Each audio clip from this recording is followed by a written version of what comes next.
গোটা দেশ জুড়ে ওষুধের ধর্মঘট। ইতিমধ্যেই All India Organisation of Chemist and Druggist তাদের তরফ থেকে ওষুধের ধর্মঘটের ডাক দেওয়া হয়েছে। গোটা দেশ জুড়ে ধর্মঘট রয়েছে। কি দাবি?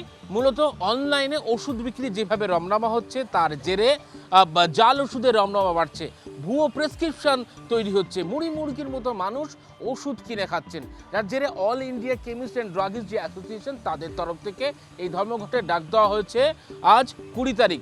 সেখানে দাঁড়িয়ে সব মিলিয়ে 24 ঘন্টা ধর্মঘট হচ্ছে।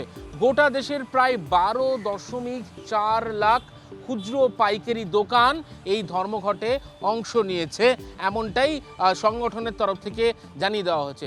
এর পাশাপাশি আমাদের রাজ্যে Bengal chemist and druggist association তাদের তরফ থেকে ইতিমধ্যেই বলা হয়েছে যে তারা 12 ঘন্টার জন্য ধর্মঘটে গিয়েছে।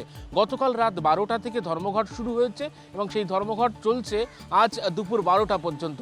কিন্তু এই ধর্মঘটের ক্ষেত্রে কিছু ছাড় দেওয়া হয়েছে, যেহেতু ওষুধ একটা অপরিহার্য জিনিস, যে জন্য ইতিমধ্যেই শহরের বিভিন্ন বড় মোড়, হাসপাতালের সামনে যে ওষুধের দোকান, সেই ওষুধের দোকানের একটা ছাড়, সেই ছাড় ইতিমধ্যেই দেওয়া হয়েছে। যে ছবিটা দেখা যাচ্ছে ইতিমধ্যেই যে আমার চিত্র সাংবাদিক দেখাচ্ছেন যে ফ্রি স্কুল স্ট্রিটের সেখানেও ওষুধের দোকান একেবারে বন্ধ রয়েছে। সেই ওষুধের দোকানের যে গেট, সেই গেটে তালা ঝুলছে, সেই ছবি ইতিমধ্যে দেখা যাচ্ছে। এইভাবে শহরের একাধিক জায়গায় যে ওষুধের দোকানগুলি রয়েছে সেই ওষুধের দোকান বন্ধ রয়েছে, যার জেরে চরম সমস্যায় পড়ছেন বহু মানুষজন। এবং এই ওষুধের ধর্মঘট করার পিছনে কিছু প্রাসঙ্গিক কারণ কিন্তু ইতিমধ্যেই All India chemist and druggist যে অর্গানাইজেশন তাদের তরফ থেকে জানিয়ে দেওয়া হচ্ছে। তারা বলছে যে যেভাবে অনলাইনে ওষুধ বিক্রি হচ্ছে তাতে চরম সমস্যার সম্মুখীন হচ্ছেন বহু মানুষ।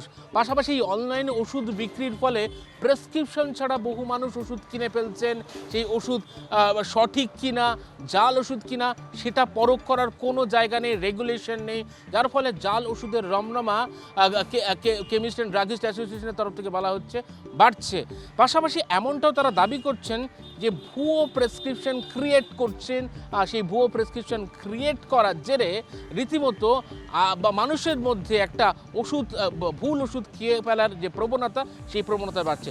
ইতিমধ্যে এমনইভাবে আমার পিছনে যে ছবিটা দেখা যাচ্ছে, গোটা রাজ্য জুড়ে প্রায় 40,000 কেমিস্ট অ্যান্ড ড্রাগিস্ট অ্যাসোসিয়েশনের তরফ থেকে দোকান, ক্ষুদ্র পাইকারি ব্যবসায়ীরা তারা ওষুধের ধর্মঘটে অংশ নিয়েছে। ক্যামেরায় মনোজের সঙ্গে অয়ন শর্মা, জি 24 ঘন্টা, কলকাতা।